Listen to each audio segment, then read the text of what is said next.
alhamdulilah maa si jàmm baat waaw daal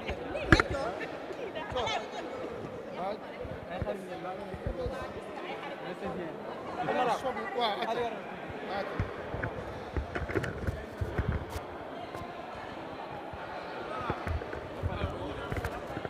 acca ñu dem maa ngi leen di fay. ñëwaatal ñu s'il vous plaît ci li nga xamante ni moom moo waraloon teewaay ji tey jii ci Assemblée nationale. waaw li may wax rek ñuy sant yàlla bu baax julli ci yonent bi alayhi salaam di ne tey li ñu indi fii session extraordinaire la ñu war a discuter ci code électoral bi muy initiative boo xam ne 115 députés moo ko jël muy député Benno Bokk Yaakaar Taxawu Dakar ak coalition Wallu donc loolu pour ñu mën a réviser code électoral bi li ci am solo mooy li ñu d'accordoon ci dialogue national bi yëpp ñu indi ko waxtaanee ko assemblée nationale. li ñu ko d'accord ak président de la république validé ko loolu moo ñu fi indi. moo tax ñu discuter ci tey ngeen gis ko suba ñu war a dem en commission suñu jógee suba commission ñu dem ñëw samedi en plénière donc daal di wax ne loolu yëpp dañu war a sant ne réew mi. dialogue moo am solo dialogue boobu biñ koy def sénégalais yu bëri gëmuñoon ko mais du ma wax sénégalais yu bëri sax gëmuñoon ko dama ne quasi totalité sénégalais yëpp gëmoon nañ ne dialogue mooy solution politique ci réew mi tolloo président de la république initié ko parti yëpp yu ëpp ci parti Sénégal yi ñëw toog ci dialogue boobu société civile toog ci tey suñu demee ba dialogue bi indi ay conclusion ñun ñuy majorité bi ànd ak président de la république suñu devoir mooy ñu voter li conclusion bi gis ngeen li fi xew semaine passée voté nañu mbiru parrainage bi ak lépp lu demoon ci constitution bi tey deuxième phase bi la pour ñu mën a voter pour mbiru code électoral suba dinañ dem commission technique commission des lois suñ fa jógee samedi ñu ñëw plénière mais li am solo mooy li ngeen gis initiative bi ngeen gis Benno Bokk Yaakaar 83 députés wala 82 tey gis ngeen 115 députés ñoo jël initiative dugal loolu ci ordre du jour muy wane ne ñu am yaakaar que ne waxtaan bi dina enrichir dina gaaw te dina jural Sénégal njëriñ. yan assurance nga mën a jox ñi am ay doute ci kaw Khalifa Ababacar Sall ak ki nga xamante ni moom mooy Karim Wade. non xam nga man mënuma wax ci. mbiru la loi dafa impersonnel tey li ñu indi fii ay modification moo ñu indi ci code électoral modification yi santul Sall santul Wade santul Mané li mu sant mooy Sénégal képp ku nekk ci condition yooyu tey di nga am mën a nekkaat candidat wala mën a nekkaat électeur parce que le problème c'est pas d'être candidat avant d'être candidat dañ lay permettre nga mën a inscrire ci liste électorale yi loolu lañ visé candidat nag ka koy nekk yow yaa koy choisir choix personnel la mais bu nit ñi jaxase ni fii ñëwuñ fi pour permettre Karim Wade wala Khalifa Sall mu nekk candidat dañ fi ñëw pour permettre képp ku nekkoon ci conditions yi nga mën a inscrire ci liste électorale ku inscrire ci liste électorale am na yeneen conditions yooyu remplir pour mën a nekk candidat de la République man mënuma tontu ci ndax dañ ko def pour ñaar ñooñu mais dañ ko def bépp Sénégalais bu nekk ci condition mën a inscrire ci liste électorale.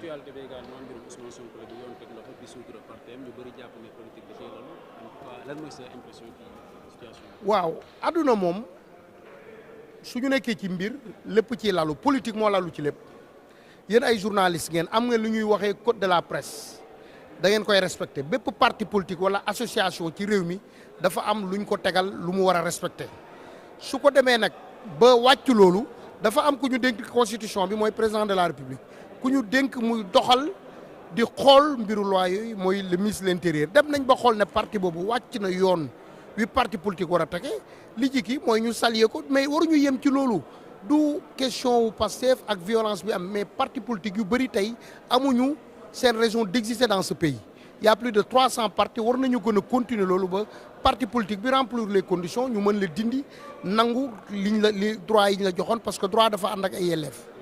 Alors renforcer l'objectif de la rencontre d'aujourd'hui, notamment l'ouverture de la deuxième session extraordinaire. Tout d'abord nous rendons grâce à Dieu et qui nous a permis d'être là aujourd'hui.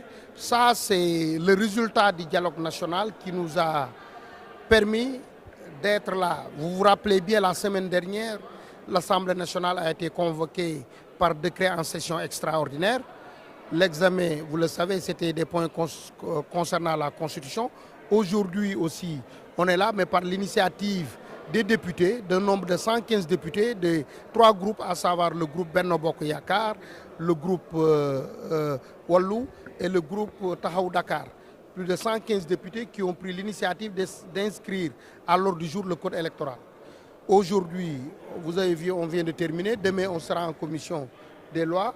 Et Inch'Allah, samedi, il y aura, on sera en plénière pour discuter et voter les propositions issues du dialogue national. C'est pour saluer d'abord l'engagement du président de la République. Le président a pris des engagements. Il avait dit clairement, toutes les conclusions du dialogue national seront prises en charge et seront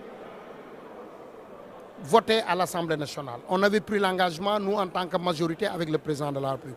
Aujourd'hui, on suit ce processus, on suit aujourd'hui ce que le dialogue national, ce que les Sénégalais, ce que les partis républicains de ce pays ont proposé. Et aujourd'hui, on est à la deuxième session extraordinaire pour l'examen du code électoral. Mais pour éclaircir les Sénégalais, ce n'est pas une question de Khalifa Sall ou de Karim Wade. D'abord, avant d'être candidat, il faut être électeur. C'est pour permettre à des personnes qui sont dans des situations pareilles de s'inscrire sur les listes électorales. Le fait d'être candidat, d'abord, c'est un choix personnel. Il faut remplir d'autres conditions.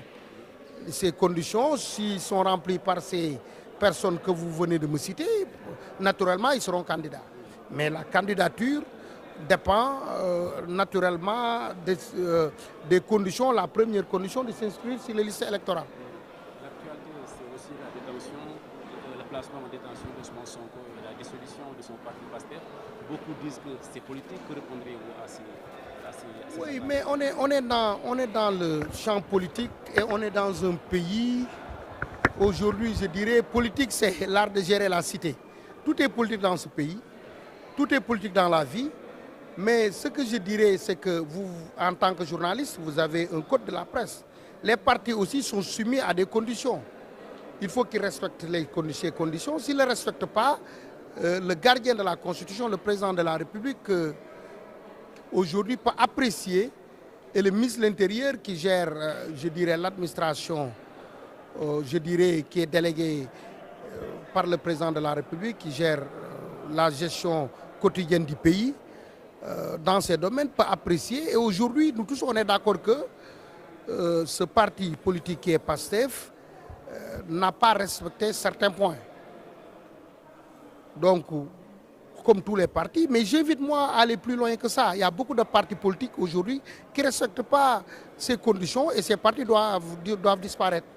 Donc ce que j'appelle, c'est à la responsabilité de tout le monde. Comme je le disais très souvent, la liberté est une condition. Mais de plus qu'on demande la liberté, on doit aussi assumer nos responsabilités. De plus que nos libertés s'augmentent, nos responsabilités augmentent. C'est ça, aujourd'hui, c'est la vie politique qui est comme ça. Aujourd'hui, j'invite ces responsables de prendre cette chose en philosophie et de se remettre en question. Parce qu'on est dans un pays, nous vivons dans un seul pays et qu'on est obligé de vivre ensemble et de discuter ensemble et de militer dans des partis politiques. Merci beaucoup. Merci.